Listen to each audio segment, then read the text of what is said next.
Hello one and all and welcome to episode 10, double digits of the Contest Round podcast. Obviously, if you're not familiar with the podcast, this is our weekly show between myself and frontline MCOC Dan, and obviously you can find all the links to us in the description down below, as well as our links to YouTube playlists, Soundcloud, Spotify and iTunes. So obviously hello to everybody, hopefully you're grinding away in the game at this very kind of like troubled time in our lives, but at the same time, look, we've got a game, keep us occupied, keep us laughing and all that stuff. And also just a bit of a follow-up from last week, if anybody was interested, which they weren't in the comments sections on YouTube, myself and Em are not sleeping top to tail. We are now up close and personal, so for anybody that cares, no one did. But in any case, at this point I've got to welcome my glamorous co-host, my handsome co-host, and that is Dan. Dan, hello. Hey, Rich, how are we doing, man? I'm doing good. You know, me and Em are closer. Not that we should be because it's social distancing, but, you know, the same household and keeping our distance from other people. Still, it's the kind of the same thing here. We are hunkered down. I will say, when you've got a 4-year-old in the mix, it adds quite a wild card. Yeah. To this whole scenario. So it's been lots of Lego builds. Lots of Marvel cartoons and Lego cartoons, and we're trying to have a good time. Yeah, as we get through this. Has he asked any serious questions about this, or you had to like explain what the situation is? I mean, he's thankfully oblivious to the whole thing. Like his school is closed down. Yeah. So we just lied and said school's on vacation, and he's like okay, and he's a very imaginative kid. Yeah. So he just comes up with these superhero storylines for why things are happening and the way they are. So he doesn't really know anything about like the virus. He just thinks, oh, this is what we're doing now. This is on vacation. I have to go help Iron Man put the Joker in prison, and we're going to team up. He's the best at, like, he'll bring in the Paw Patrol and the PJ Masks. Oh yes, he does huge crossovers between all these different universes. A very, very multiverse aspect to his superhero story play. Oh wow, right now. Really so nice. we have a great, but it's hilarious because he won't let me be anyone good. He'll be like, Papa, can we play Justice League? And I was like, I'll be Superman, because he never picks Superman. He always picks Green Lantern or Batman. So I'm like, I can be Superman. That's safe. I'll be like, I'm going to be Superman. And he's like, I'll be Batman, but I need you to be Alfred. And I was like, you want me to be Alfred? And he's like, yes, I'll be at the Bat computer. Please bring me tea and sandwiches. And I was like, I'm the butler? We're playing Justice League and I'm the butler? That means you've got to go, Master Wayne, is it possible that I could be yes. I could be Superman for some time? Yeah. Master Wayne, are you hungry? Would you like some tea and crumpets? Oh, thank you. That would be amazing. Yeah, and of course, like, he's grown up in the gravelly voice Batman era. So, you just imagine this little 4-year-old with this high voice, but he's like trying to be like all serious, and he's just like, I am Batman. It's you got to focus on the little things. They bring you a lot of joy, but it's a lot to keep him entertained all day. So my wife and I are definitely taking shifts and and switching off. Yes. Oh, good on you. Absolutely. Thank you, man. Well, that's the thing. Talking about multiversal stuff, that is going to be one of the hot topics for today. Oh, yes. As during the last week we have seen, I think it's pretty good to kind of jump off and kind of see this is a good traffic to kind of like go by. And the first thing to talk about is people's thoughts on the multiversal activity of these Marvel Realm of Champions that are in Marvel Contest of Champions. Right. The community has responded in such a weird manner to this, to a point that we've had Gabe come out and basically put a statement in place about the reasons why, based on a lot of people's feedback. I mean, did you? I suppose we both foresee it, but did you foresee the extent of feedback being quite as negative or quite as non-understanding as it is? Well, I think we have to remember how big the community is. And a lot of people aren't on the forums, or they aren't watching YouTube videos or reading blogs, or they're just involved with the game on their phone.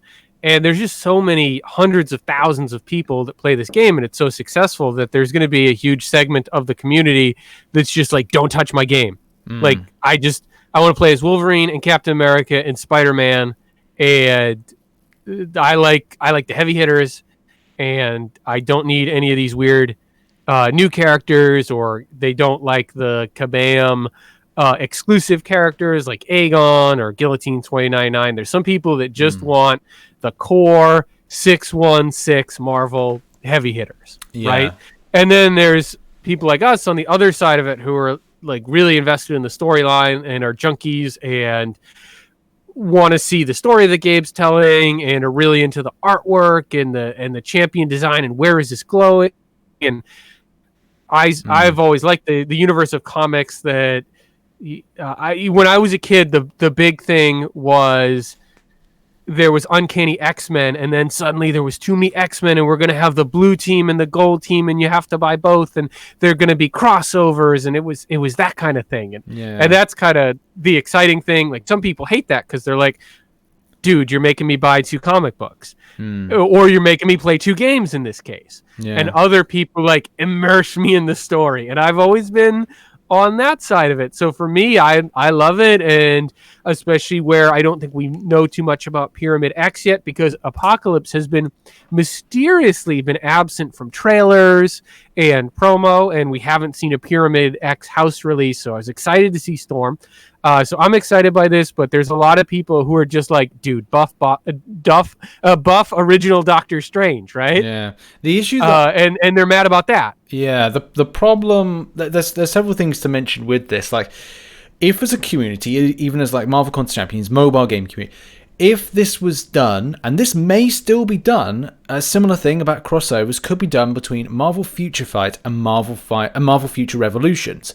Right. So the question would be, would the community of Marvel Future Fight, and there may even be people that are listening that are not just MCC players but Marvel Future Fight players as well, are they going to be as annoyed to have this kind of push of this new game and crossover? Maybe the same way and similar in way that Injustice Gods Among Us, so Injustice 1 and Injustice 2 came about, because effectively this isn't the first time a mobile game has done something like this, where they've tried to cross promote or bring people from one game to a new game.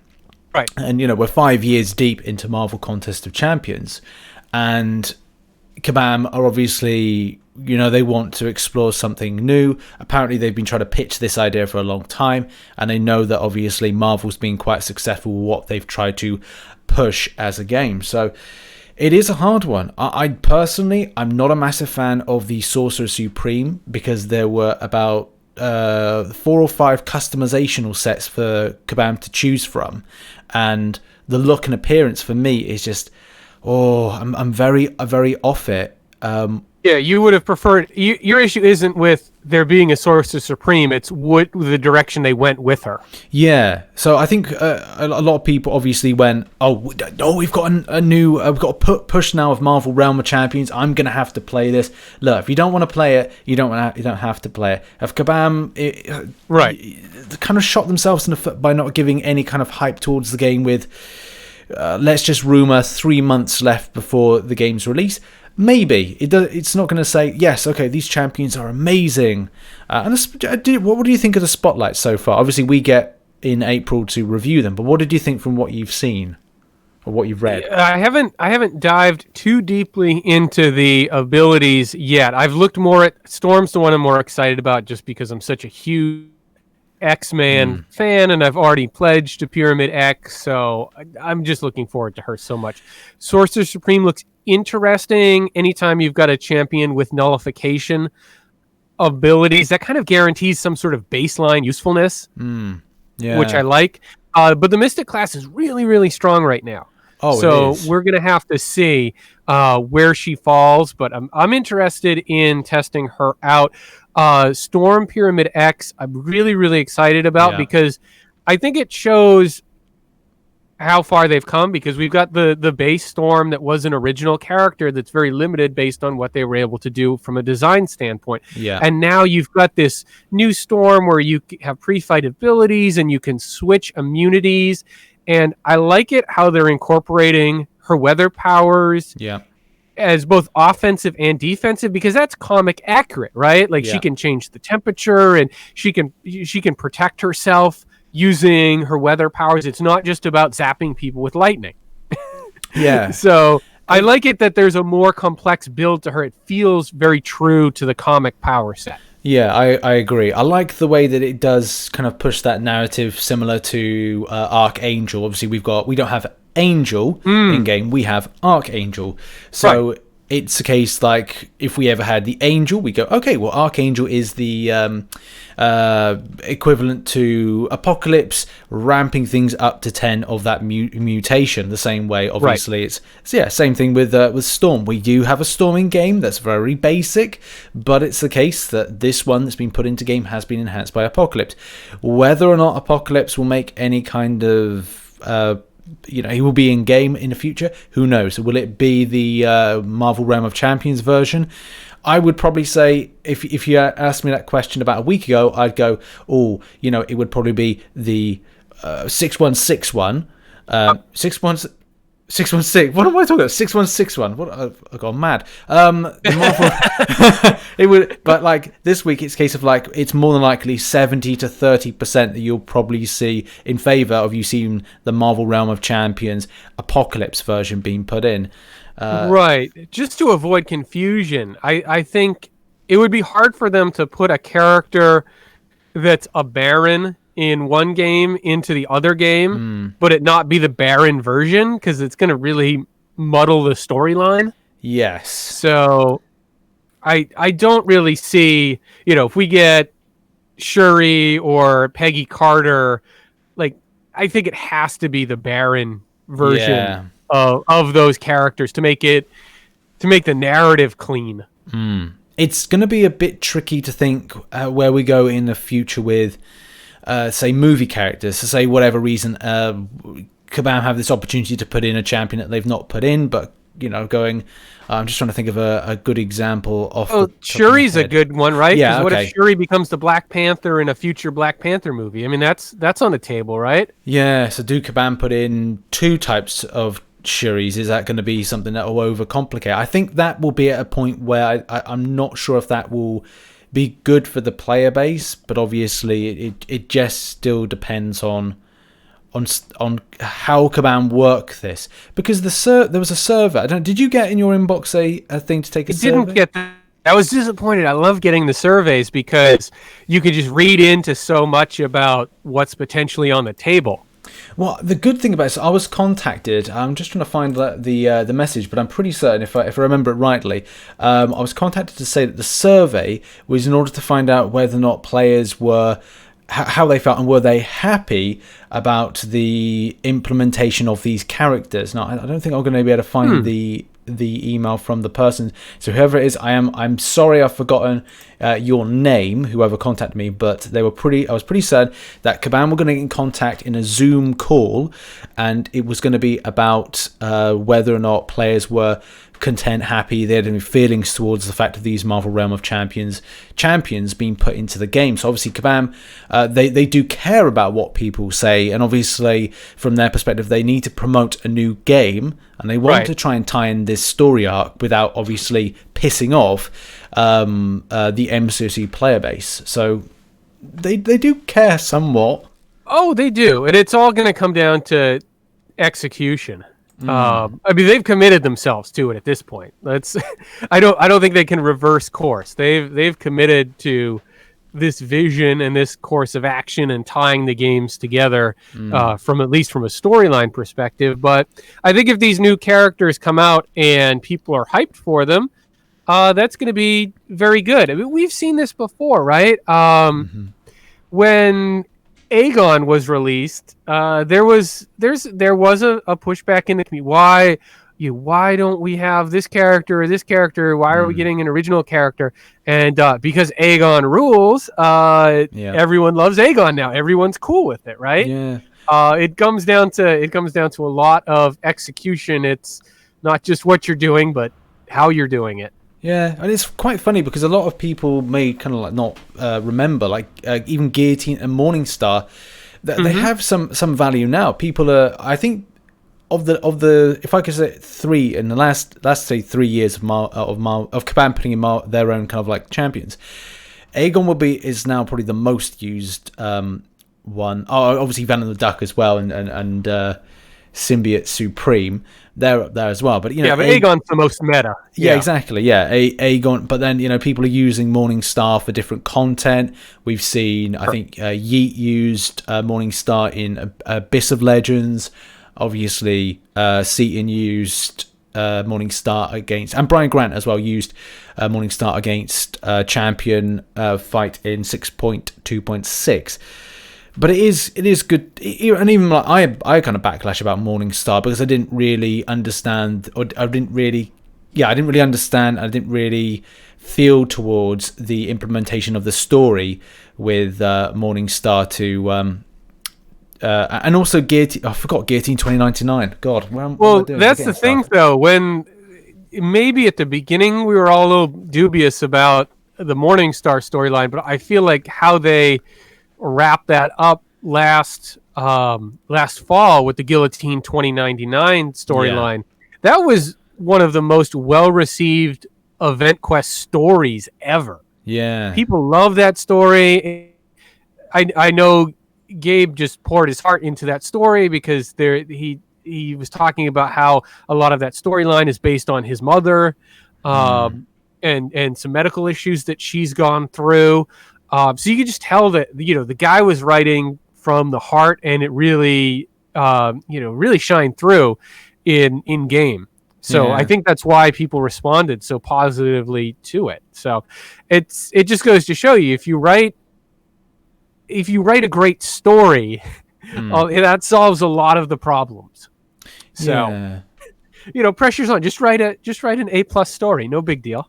That's easy to do, right? Yeah, and that's going to be the thing, like how we get the linking towards, because obviously this month will give us the ideas, the teasers as to how Sorcerer Supreme and Storm Pyramid X come into Marvel Contest of Champions. Why are they here? Is there going to be an anomaly? Is the character is one of the characters going to be like the Sorcerer Supreme, going to be like, right, well, for one moment I was fighting against Pyramid X, Storm Pyramid X, and now all of a sudden we are now boom, just like into the game. I'm just trying to think of like an example. There's a fight, I think, in Thor Dark World, when him and Malekith are having that fight, and they're kind of like, and they're flipping between the worlds, and I can imagine that maybe that's going to be it. But this is going to be it. This is going to be like what is going to be about. But I noticed as well, did you see on the release notes there was that image of the Celestial in the background? Oh yes. Yeah. What do you think? What do you think about that? Is that do you think that may be a tease? I think it's the same one. When I looked at it, the same one that was part of the crash that set up Karina turning into a crystalline statue. Yeah, I mean, who knows? It's interesting, right? Because the battle realm is built out of a dead Celestial, right? Yeah. So does one of could this new Celestial, does it know the one that became the battle realm? We don't know, and we've got Galactus coming too, so we've got a lot of galactic heavy hitters coming to is Galactus showing up to destroy the battle realm, and the Celestial's like, no, you can't do that to my old bud. Like, we don't know.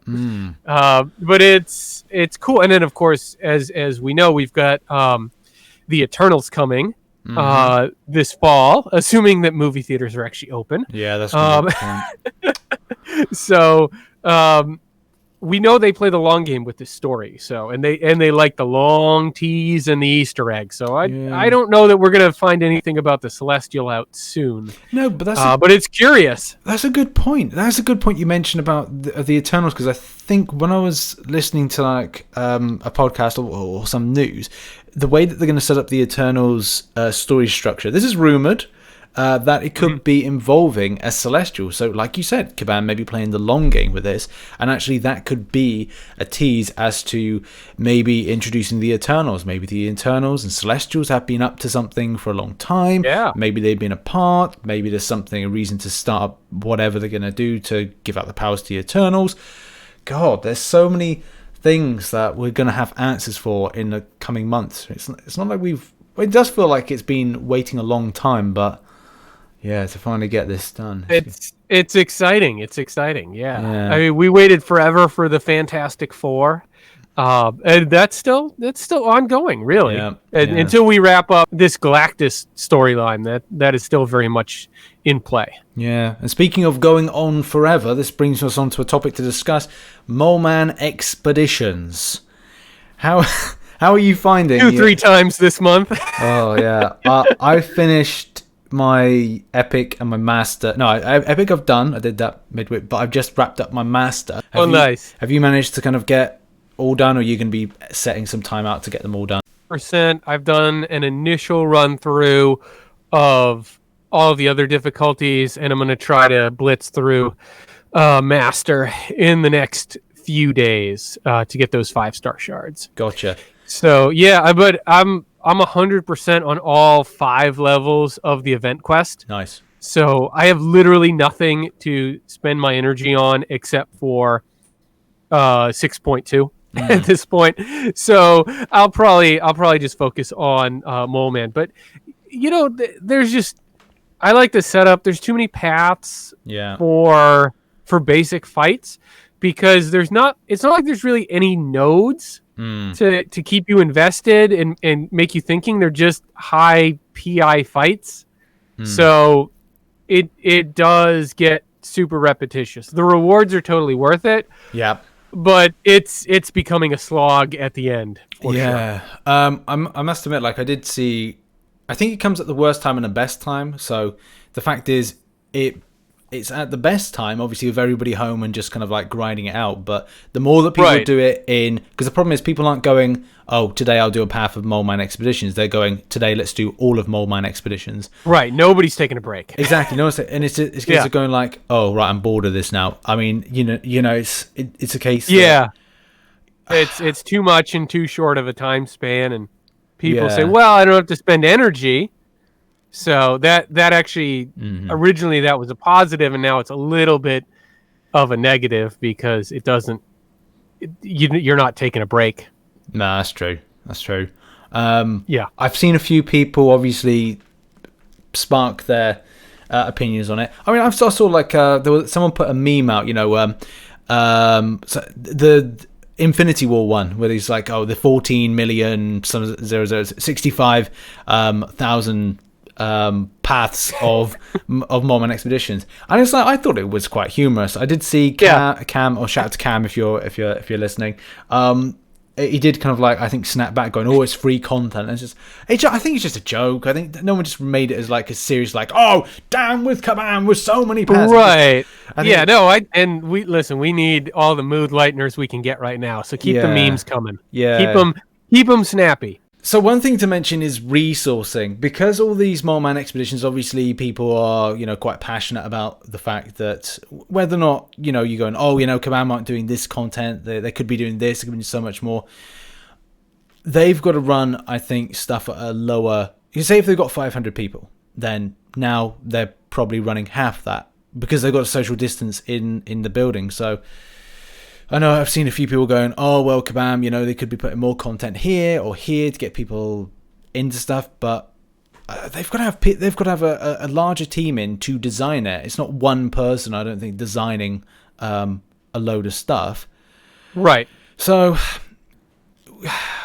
it's difficult to kind of be critical about them, because they're affected the same way as me and you are, Dan. And same Absolutely. thing with M. Like when she goes into work, she's got a desk, but then there's like 2 desks away, and they have to alternate people coming in. So it's lower resources to get stuff doing. I don't know. Obviously, I can't comment on anyone from Kabam. If anybody is listening from Kabam, get in contact. We'd love to know how you're dealing with the quarantine situation without obviously giving away too much from a business standpoint. Because like, it's crazy, isn't it, to think that we're in this time. People want loads of content. I mean, I'm a little bit bummed. People want stuff to do. Yeah, I'm a little bit bummed that there's no Variant 5. But obviously, the more that I think about it, the more I kind of go, well, maybe they've not had the resource to yeah, I think they're trying to put out one big thing a month. Yeah. And this month it was 6.4. Incursions are the big thing for next month. And hopefully that means May for Variant 5. I think that's the next obvious thing for a big piece of content. So I hope it's coming soon, but I think they need to have something new for us. But like you said, they can only do so much so quickly. Yeah. And we are a little bit spoiled because there aren't too many games where you get so much regular content. Yeah. But so we've been trained to, we need an event quest. And I mean, if we didn't get a side quest at this point, we'd be disappointed. So it's like, okay, every month we need event quest, side quest, and some sort of permanent content release or new game mode. That's a lot. Yeah. It's like, I think that's the problem, because Kabam have they've literally gone ham since, I'd say, I can't even remember when they went kind of like quiet releasing content. I want to say that they had something big for probably October, actually. October may have been a little bit lighter. Honestly, I feel like since Thor Ragnarok came out and they released the uncollected event quest the month after. Oh yeah, because didn't they have Thor Ragnarok? Wasn't there the not Infinity Dust, Valor Store? Valor Store, yeah. Like that was when the game really kicked up a notch for me. Yeah. And that, but then that's also the same time they were completing Act 5. Mm-hmm. So they were just they were throwing the kitchen sink at us back then, and just kept going. And then, of course, this time last year we had already gotten our first variant. So they just continue to push more and more resources at the game, and that's why it's always funny when I think part of the reason people freak out about Realm of Champions is they're like, does this mean MCOC's over? It's like, are they acting like MCOC's over? No. Like, do you know developers that keep releasing more and more content when they're about to kill off a game? Because that's not how it works. No, as well, because if you look at it, there's still, if there's not YouTubers spending lots of money, then there's 4th of July offers that rake in a lot of money, a lot of cash. Cyber Monday, Cyber Weekends. Again, from the monetary standpoint, the game is doing well, and it's still their biggest game. Yeah, so even by far, absolutely, as a developer, you wouldn't give it up. Wouldn't. I mean, all these people we're talking about, they would lose their jobs if Marvel Contest of Champions went away. That is a pretty big incentive to keep going. Yeah, that's so true. And that's obviously a good point to kind of switch over. We did mention about it a moment ago. Yep. But incursions are a bit weird. Marvel dropped the ball. So Marvel.com. We were not expecting that, because I saw MCOC Droid does. I got to give him credit. He pinged me and he's like, I have the release date for Incursions. I was like, that's really interesting that you have that. And he also pinged Otrix. I was like, okay, it's super interesting that you know this and Otrix doesn't, because that's, if you know something that hasn't been released yet, he's probably the guy behind that. Yeah. So when you're telling him something, and I was like, dude, how do you know this? And he's like, oh, it's on Marvel.com. It's like, oh, all right then. How about that? It's like they've been tweeting it out, and it's been up for 24 hours. So yeah, apparently not all the release dates were cleared by everyone then. No, we were told. That's the thing is, CCP. We were told that it's going to be released on this date. No one's to say anything. Obviously, no one said anything from the CCP. Right. It's Marvel that decided to release it. So Marvel, you are naughty. But obviously they don't care. They'll be like, yeah, well, so what? I released it. Don't matter, you know. Obviously, there's what are you gonna do about it? Yeah, we're good. Kabam obviously want a big hype around this. We haven't. They do. Just to let anybody know, to be completely transparent, we have not, as of the point of recording this video, seen anything as CCP members or played anything. Right, whatever's going to happen will happen in the future. We don't know anything, and that's obviously on me being honest about this. Right. So whatever happens, you'll find out when we find out at this point. So it's still like speculation as to what this co-op mode will be. But I'll tell you what, that comes at the most ideal time. Even though Kabam couldn't hype this by having us kind of like go and try it at Vancouver and all that stuff, this is great. This will be fantastic. Yeah, I think, we want something that allows us to play with friends, because we're all looking for something to do, but it adds a little social interaction on top of that would be great. Mm-hmm. And did you read what they posted on Marvel.com about Incursions? Because there's some interesting teasers there. Oh, I didn't. I'll have to kind of get that up now. And I think I likened it to MCOC meets The Matrix. This is a direct quote from the article. Summoners can jack into Ultron's world, hack the rules, and face his ever-increasing set of impossible challenges. Expect game-breaking buffs, diverse champion encounters, and some of the most challenging battles yet. Sounds like it's kind of like when Neo's like, I know Kung Fu, like, or they download Kung Fu or like how to fly a helicopter. It's like, okay, like I need my sunspot to be able to do, to inflict bleeds and power drain on top of what he already does. Like download that to my sunspot and let's go. Like, I hope it's something like that. Yeah, like, that would be sweet. Whether or not it's like randomizers, randomizers meets. You like a type of selector type thing / dungeons-ish kind of meets Alliance Quest and Alliance Wars. It could be like you read the nodes on the Defender and then you get to pick a buff to add to your character for that fight. So I don't know, it could be cool. It could be cool. I like the Ultron artwork. He looks rather menacing. Yeah. He does not look happy with the biological life forms, as usual. Okay, I'll put a link in the bio so everyone can go and see this, and I'll be mentioning it in tomorrow's Marvel Contest Champions news. And it's like the way that it's like a metalwork type thing that looks like. Well, I don't know what it really looks like. It looks in some way. I don't really know how to describe it. It looks like a glory emblem just sliced and diced a bit. Yeah, it's weird because I'm trying to think. Like, is it like some sort of a face cut in half because it's kind of got like two red eyeballs? Yeah. But it also kind of just looks like or like throwing knives or something. I don't know. Anyways, there's so many clues. Yeah, so many clues. So you can look forward to that on April 8th. And April 8th, yes. Yeah, there seems to be a lot of stuff happening because we've got the Hulkbuster beta. A bit of confusion. I think a lot of players were a bit confused. They thought that once the sign-up period had ended, that boom, you're into the beta. No, that was you opting to sign up.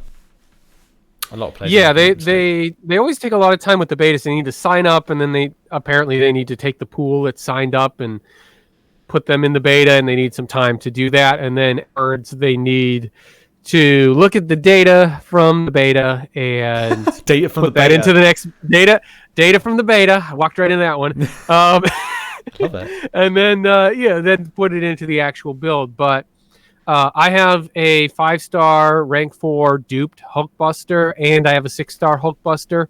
So I'm really invested in this one. Yeah. I would really like him to suddenly be my best 6-star. Hulkbuster's such a cool character. He's actually one of my son's favorites. Ooh.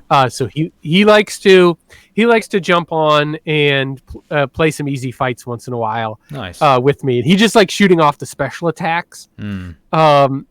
But yeah, he loves Hulkbuster. So I would love for Hulkbuster to be a little flashier. Like, I would love a reworked Special 3 that involves the orbital satellite sending down some help and some spare parts, maybe. Oh, yeah. There's just so much you can do with Hulkbuster, and he's just so basic right now. Yeah. He needs some love. Yeah, I think that it would be good to kind of say, oh, is he going to be like Colossus? Like, I've seen a lot. I've seen Steiny TV or Mr. Mighty Thumbs. I think he's changed his name. I've seen him do a lot of Colossus versus Labyrinth of Legends gameplay. And obviously looking at a champion like Colossus and where he was to where he is now, and obviously the usage that players are getting out of him, and then looking at the likes of what Hulkbuster could be is just one of those techs that you would hope is on the same level as damage output and utility as Warlock, as Iron Man Infinity War, especially with a lot of players kind of pairing up with a stealthy synergy and kind of getting some meteous plasma damage. You know, what synergies could be in place to kind of ramp up the likes of not just Hulkbuster, but other types of Iron Man armors. But yeah, I really hope for... The problem is, I don't want to hope for lots and big things if it's not a case that we're going to get it. But you've got to be hopeful for that. You've got to be. Well, the community vote was way back in October. They've spent a lot of time on this, so I really hope it's something cool. Hopefully, it's not just making him a great defender. Colossus was a great example of how they made a tanky character still have a bunch of offensive utility. Yeah. So I would like to see something similar from Hulkbuster. I think is another Warlock counter, because we always need those. A Havoc counter like Warlock is what I mean. Yeah. Yeah. I think a lot of with the Hulkbuster side of things, the problem is when they did the vote, I think players were hoping for a second champion to be. They were, yeah. I think it was. Obviously, I think it was Daredevil. Yes. That they were kind of going with, but obviously felt a little bit kind of let down. But I don't know if Kabam will plan to kind of push forward with more champion reworks. Are they more keen at looking at champion rebalancing? Possibly. We've probably got that soon, I want to say. Or I don't know. Yeah. I don't know. I mean, that rebalancing is such a loaded question right now, because they're still cleaning up the compensation. Yes. From Namor and Cull Obsidian. So I don't think they're going to announce anything before that. And let's be honest, in a time where maybe resources are limited, I don't know that balancing is where you put, right? Yeah. And even as someone who likes the idea of balancing and doesn't think that balancing really hurt any of those characters too badly, and it helped a few, at the end of the day, it just wasn't executed well at multiple points. The announcement wasn't good. It took forever to get proper messaging out. Everyone was excited about the compensation that was offered because it seemed fair, but then the compensation wasn't executed properly either. And for any company, you can have a great idea, but if you can't execute it well, then you shouldn't really do it. And I just, if that's the way rebalancing is going to go, I just don't think they should do it anymore. Yeah. Because it wasn't a clean process. It didn't make the player base feel good. It didn't make them look good. I mean, I'm sure I don't think it was intentional. I think everyone meant well and did their best, but let's be honest. It didn't work. Yeah, no, that is a very good point, because, like you said, the amount of time that we've spent on this Namor and Cull Obsidian situation, and even though that was two champions, imagine if they did that same thing for Ebony Maw, Annihilus, and the other ones, Human Torch, etc. Human Torch, yeah. If they did that, the same thing, imagine the logistical nightmare if about 5 champions were still being handled to have the extras removed, the signature stones sorted out, and removed from people's accounts. That's a nightmare, as well as the resource refunding, which is another thing that obviously players got the champions and went, oh, I've got an extra. Well, what do? I can't send this back to Kabam, so I'll just continue on as normal. But more than likely, players will go, oh, I've got these champions. Maybe even thought to themselves, oh, I must have picked up a dupe in a crystal by mistake. And then go on, right, I'll rank it up. And we're now, as I said, still waiting for the final part of this to be sorted out. So I think it's just too complex. Yeah, it is. I mean, I think having gone through a cycle, from beginning to end, it's just too complex to make it work in the game. No, I do worry about the extent of because the problem is in the last 6 months some really decent champions, or last 5 months. That's 4 or 5 months. I've been some really ideal champions for the community. Champions that have changed people's rosters. Dr. Doom has changed my roster completely. It's changed my content progression having that champion. Obviously, I got lucky in a crystal. I got lucky in another crystal. I had a Mystic Awakening gem. So everything was set and perfect for that. But we've had the likes of Longshot, Mojo. We've had as well. Sunspot's been that champion for me. That's really progressed my account, and I just pulled Longshot from my sigil featured earlier this week, so he's poised to be another heavy hitter for me going forward. Yeah, we've also had Squirrel Girl. Really Silver Surfer. Imagine Clairvoyant. In there. Stealth Spider-Man. These are all champions released post balancing. Yeah. So for a lot of players that were kind of go, these are champions that are helping them out so much. I don't see anything overkill on them that is going to go, oh, these definitely need rebalancing. But, Kabam came up with that thing and said that the regeneration for Namor was too much. The extent of ramping up was it Imperious Rex? It's not Imperious Rex charges. It's, what is it called? I can't remember what it's... Oh, the Outrage charges. Outrage charges. Yeah. The ramping of them was not as sufficient. It was too over-efficient, so therefore they had to make sure that it was... It was a longer process to get to Imperious Rex than it would be a shorter process, unless the enemy champion you were going up against was bleed immune.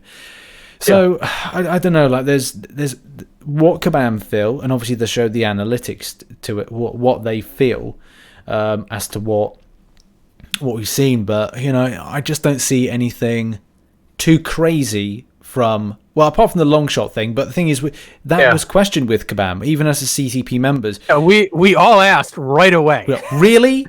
Is it? Is this how it's meant to be? Oh, yeah. It's just like, well... No, it's fine. Don't worry about it. Okay. Yeah. And I think that one's not on us, guys. Yeah, I think that's the thing. Like maybe people we did not miss that one. No, people might be even saying like, "Oh, that'll be rebalanced soon." Well, they put it in as it was, and we even said, "Yeah, you're okay with this being in the game because we've got to promote this to players." Beyond God tier. Feels like a bit much. Yeah, exactly. So yeah, I think with rebalancing at the end of the day, it was just so much work for something that didn't make them any money. Yeah. And if I'm a high up at a company and can you imagine the man hours they spent on rebalancing? What was the ROI on that? I mean, you've got that could not have been good, right? Yeah, you've got the analytics side of things. Whoever had to create all those kind of charts as to where the damage output against time. So they had to send off to some kind of university and have some eggheads kind of put it together or something like that. Because if they did it in-house, I mean they spent a lot of time on it. They really, really did. Personally, I'd rather. Like I said, even as someone who was positive about the idea at the beginning of the process, I just like to see him spend the time somewhere else. Yeah, no, do some more betas, do some more champion buffs. There's a ton of old champions that need some love. Yep. Focus on that. Yeah, amount of people that are still pushing, like, say, Magnetos. I mean, I'd love that. I've got a 6-star Magneto that would love to see some kind of, like, incredible buff. But, yeah. Okay, speaking of new content, obviously we've not got a huge amount of side events and stuff for next, which will launch next week. But we've got something that I'm really excited about. And I don't really kind of use that very, very much. But I'm excited for the return of a factions-type event. Yes. We had something similar, Civil War, 2016. Rock on to the long OGs. time ago. Rock on the OGs. long Time ago. Yeah. If you kind of like, if you remember that was quite a fun experience, because the same process is going to be now that you can switch halfway through, but they do say something like, oh, you can get more shards or more rewards. Sorry, not more shards, more rewards if you stick on the same faction. So this is going to... We haven't had any of the info drop yet of the extent that you can earn from being on faction Pyramid X or faction Temple of Vishanti. I don't know. Is it labeled as those two things, or is it different? I think that's what it is. Yeah. Like you said, we haven't seen the official post about it, but that's what I imagine it is. You're choosing either Pyramid X for Storm or Temple of Vishanti for Sorcerer Supreme, and if you choose Storm, you're going for shards. If you choose Sorcerer Supreme, you're going for rank up materials. So it'll be interesting to see what's on offer. Yeah. I do like the setup, because if you're invested in the story, like I'm gonna pick Storm because I'm Pyramid X all the way, and that's fun. And I do actually need more shards right now, more than rank up materials. But I just like that. A lot of people get upset, right, when they say, all right, well, this month the side quest is going to be about shards, or it's going to be about catalysts, or it's going to be about this. It's like, well, I really need the other thing. Well, there's both, and you get to choose. Yeah. So that's player friendly. And the other thing is the solo objectives are going to be customized based on what faction you choose, which is super cool, because that's another layer to it, right? Yeah.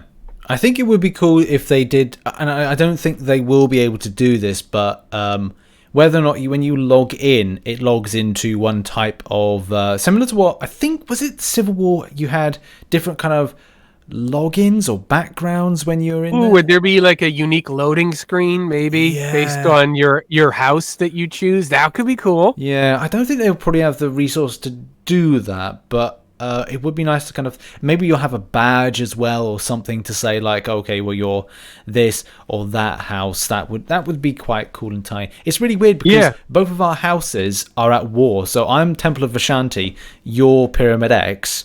We're kind of we were at one another's kind of like, I know it's weird, but the thing is, I will actually turn up to be Pyramid X. I need to get a lot of champions awakened, and I'd rather take more chances with kind of like shards. Obviously, it does depend how long I stick on it, based on, because I think that's what a lot of players are doing. They're waiting to see what's the extent of shards or what's the extent of resources they can pick up on either sides. Either they're going to go, well, this is enough, I can't really stick on the same one, I'll switch on the switch day, which I want to say is the 16th of April, but I could be wrong, and it could be the 22nd?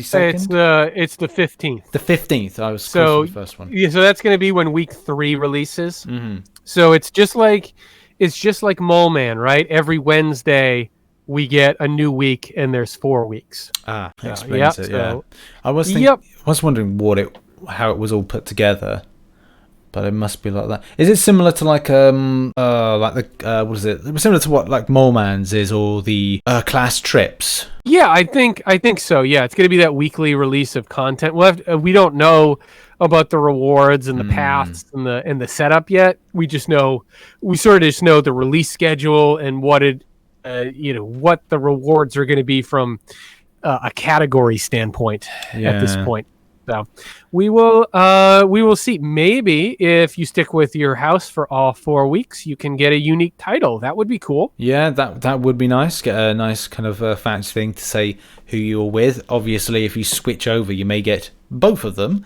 But I guess it just depends on what you fancy. Again, with more shards or more rank up resources. And I think I'll probably do a video closer to the time once I know which one, and I'll probably do like a video just saying who to choose. But obviously, it's got the obvious thing to any player is go, if you know what you want the most of, number one being, do I want more rank up materials? Then you go with your Sorcerer's Supreme thing side, Temple of Ashanti. And if you want more shards, you want to get more champions, then you go over to Pyramid X. I think that's a given, isn't it? It is, yeah. And I think in general, most people should go for the rank up materials because it's a definite reward. Whereas the shards are lottery tickets. Yeah. But I think you and I are both in the same boat right now where we need more of those sweet lottery tickets. We need to spin some crystals. Yeah, because I've got Catalyst mounting up right now that I'm not sure who I'm going to use them on. The problem is, I think for me and you, is down to specifics of paths for Act 6.2, because the 100% some of those, right. it's going, okay, well, I've got a 4-star version of this champion, which would be ideal for this path, but if I had a 5-star or a 6-star version, I could do this more easily without so much of a spend, or rather going, oh, let's take this obscure champion. It's just, again, diversifying the roster, building up the champions to a higher rate that they can just do it without any kind of ease. Anything rank 3 to rank 4 would be sufficient. So it's just, again, having the champions for it. And obviously you've got one singular champion that you go, I've just picked this up. Great, this could do about 5 to 12 different paths in Act 6.2. And also based on the class gating system, which is also an issue, this is where my priorities lie. Oh, absolutely. I just 100%ed 6.1, so nice. I'm getting into 6.2, and that Mr. Sinister is going to be staring me in the face very shortly, and I don't have Heimdall. Yeah. So either that is a game changer when you look at the resource spend it would take to 100% that Mr. Sinister map with Heimdall versus without him, right? Yeah, I think I ended up spending units and used Cat Marvel Move. I just ramped up on EMP modification when I got that. It took a... Right, and I don't have her. Yeah, that's the thing, isn't it? Like, even you going like, okay, well, I've got this champion. Oh, well, I'd be able to do it easily if I had the Heimdall synergy. You just go, oh, great. So what do I do? Do I just... push through this, because obviously a lot of players will just go, well, just use this champion. Oh, just push through it then. So yeah, I mean, I'll probably, if I don't pull Heimdall soon, I'll probably just push through with Hyperion once. But I'm not going to go back and 100% that thing until I can do it. Oh God, yeah. In a much better setup. Yeah, absolutely. Right, I think we have actually covered a lot of the topics that were on. We did. We jumped around a little bit, but we actually followed our notes pretty well there. I think we got to everything. Yeah, I think next week we'll try and see what this new quest is all about, and just see where we're up to. I don't think we'll be in time for incursions. No, I think we'll just miss out on there by about 3 days. So that'll be another podcast discussion. We'll have to decide. We might even try and see if we can book a Kabam based guest, because that's been something we've been trying to do for a while. I like the idea of Kabam Frenchie. That would be great for next week. Yeah, and I think, like I said, talking some game economy, something we're all interested in, and influences our day-to-day gameplay. So I would certainly be up for that. Yeah, sounds good. Right, well, thank you very much to everybody for listening. Thanks, obviously, to Dan for being with me, as always. And you can find every bit of information about what's going on in the Battle Realm by, obviously, making sure you bookmark Frontline MCOC blog. Obviously, the full link is in the bios, so that's how to follow Dan, as well as on his Twitter as well. You can follow me doing some random stuff this week. I don't know. I'll probably be doing some boss battle things. Dan, what are you up to this week? Oh, I am doing quite a few things this week. I'm finally finishing up on that, my plan on how to fix Alliance War Post. I've got a nice rough draft written. And I'm also working on a post about when is the best time to buy the Summoner Sigil. Oh, that's because I think there's a few tricks involved with that really can help you maximize your $10. So I'm gonna break that down for you. Very nice. Look forward to that. Yeah, Make sure to come back to next week's episode 11. We might have a special guest, or it might be myself and Dan just talking about what's been dropped the previous week. God, I can't even speak. In any case, happy Sunday, everybody. Hopefully you're all safe and well. Keep social distancing, but listen to the podcast and play MCOC. That's the key advice. Catch us on Spotify, SoundCloud, and iTunes, and YouTube. Links are always in the description and bios. And see you all next week. Bye-bye.